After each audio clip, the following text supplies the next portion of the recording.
আলাইকুম বন্ধুরা, Afsana kitchen with blog আবারও আজকে দুটো রেসিপি নিয়ে চলে এসেছি। দেখাবো আপনাদেরকে কি কি। যে বাজার থেকে জানতে রুই মাছ নিয়ে এসছে, রুই মাছটা আমি মানে আঁশগুলো তুলে পেটটা কেটে রেখে দিয়েছি। গোটা মাছটাই আমি কাটবো, পিস পিস করে কেটে নেবো। চিংড়ি মাছ নিয়ে এসছে, চিংড়ি মাছটাও আমি বেছে ধুয়ে পরিষ্কার করে রেখে দিয়েছি। যে বাজার থেকে কলমি শাক নিয়ে এসছে, কলমি শাকটাকেও কেটে ধুয়ে নিয়েছি। মাছটাকে কেটে নেবো। এদিকে হচ্ছে তরকারির জন্য দুটো পেঁয়াজ কেটে নিয়েছি, কাঁচা লঙ্কা, মাছের ঝালের জন্য টমেটো, আদা রসুন বেটে নিয়েছি। শাকটা রান্না হবে চিংড়ি মাছ দিয়ে, কলমি শাক দিয়ে, আর হচ্ছে মাছের ঝাল হবে টমেটো পেঁয়াজ দিয়ে। মাছটা আমি পিস করে নেবো। এটা 1 কেজি মাছ আছে, এটা কেটে নেবো। এর মধ্যে আবার পেটে ডিম হয়ে গেছে, বসা করিনি, তো ডিম হয়ে গেছে। ডিমের থলকিটা বের করছি। দেখুন কত ডিম হয়েছে পেটের মধ্যে। পিস করে নেবো।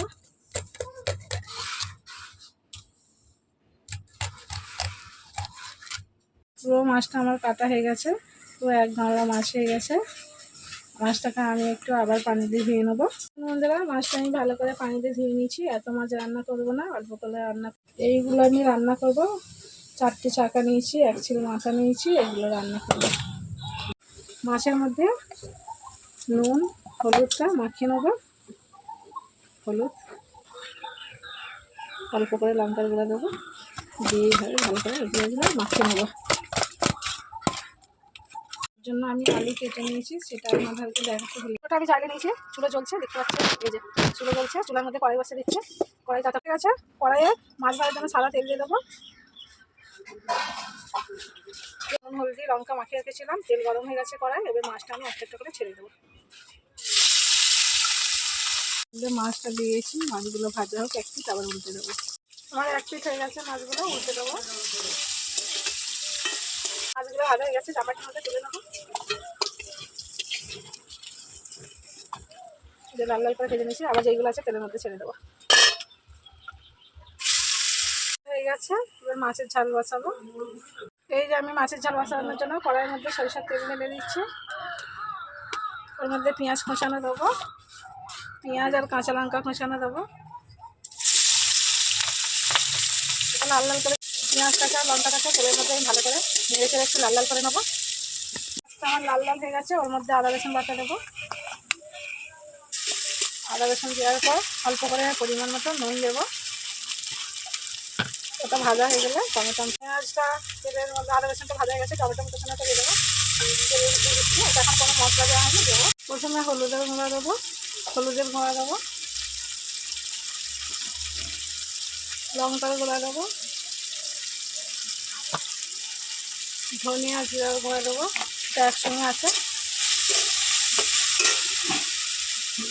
অল্প করে একটু পানি দেবো, দিয়ে ভালো করে মশলা দেওয়ার পর আমার কষানো হচ্ছে। কষানো হয়ে গেলে পানি ঢেলে দিয়ে মাছটা ঢেলে দেবো। এই যে মশলাটা কষানো হচ্ছে, আমার কষানো গেছে, ওর মধ্যে পানি ঢেলে দেবো, আর মাছগুলো তুলে দেবো। ভালো করে ধরে করে মাছগুলো ওর মধ্যে দিয়ে দেবো। মাছটা দেওয়ার পর ঢাকনা দিয়ে ঢেকে দেবো।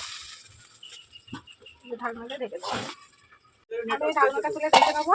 ও মাছের জলটা প্রায় হয়ে এসছে, অল্প করে একটু জিরা গুঁড়ো দিয়ে দেবো। দিয়ে আমি একটু নেড়ে ছেড়ে আবার ঢাকনাটা ঢেকে দেবো। আপনাদেরকে রাস্তাঘাটে তুলে দেবো, আবার ঢাকনাটা ঢেকে দেবো।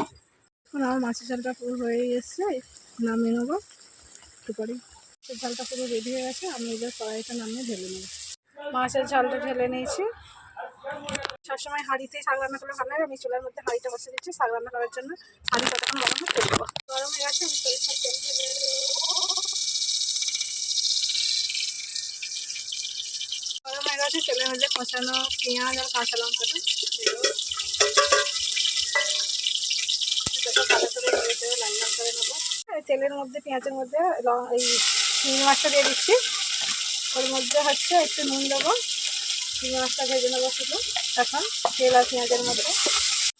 মাছটা আমার ভাজা হয়ে গেছে, এবার আদা রসুনটা দেবো। আদা রসুনটা ভেজে নেবো। রসুনটাও আমার তেলের মধ্যে ভাজা হয়ে গেছে। এই খোঁচানো আলুগুলো তুলে দেবো ওর মধ্যে। দেওয়ার পর আমি চিংড়ি মাছ, তেল, আদা রসুনের ভেতরে একটু আলুটাকে কষিয়ে নেবো। আমি এই ওর মধ্যে প্রথমে হলুদের গুঁড়াটা দেবো, তারপরে হচ্ছে লঙ্কার গুঁড়া দেবো,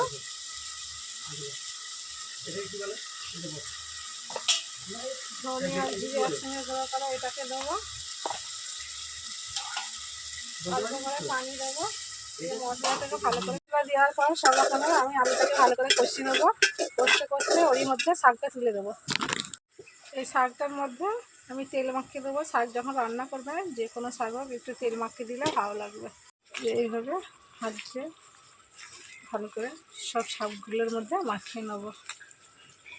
সব মশলা দেওয়ার পর আমি আলুটাকে ভালো করে কষে নিচ্ছি। আলু চিংড়ি মাছ, আলুটা পুরো কষা রেডি। এর মধ্যে শুকনো হাঁড়ির মধ্যে আমি শাকটা তুলে দেবো।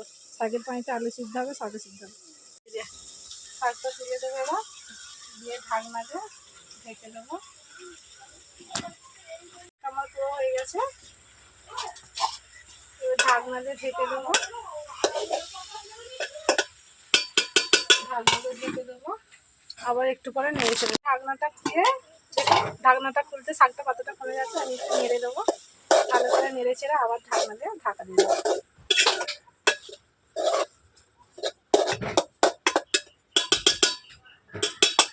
আবারও ঢাকনা দিয়ে ঢাকা দেবো।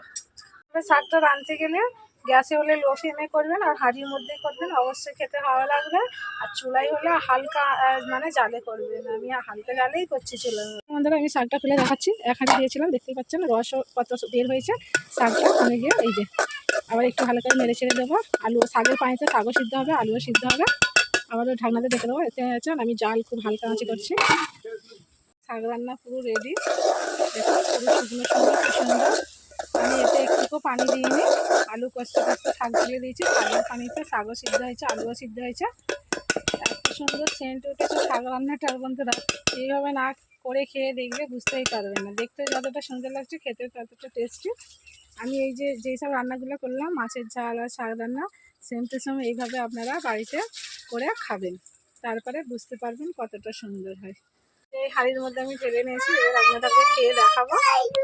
দেখুন বন্ধুরা আমি শাক রান্নাটা বেড়ে নিচ্ছি আর মাছের ঝাল তুলে নিচ্ছি। আমি খাওয়া শুরু করব।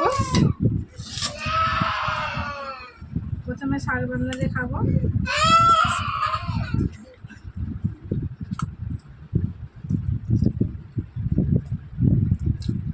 শাকের চিংড়ি মাছ খাবো। এতটা সুন্দর হয়েছে বন্ধুরা কি বলবো। এইভাবে সেম টু সেম আপনারা বাড়িতে রান্না করে খাবেন। মাঠে তোলা শাকও খেতে পারেন এইভাবে, বাজারে কেনা লোটে শাকও খেতে পারেন। মাছের ঝালটা খাচ্ছে, মাছের ঝালটাও দারুণ হয়েছে।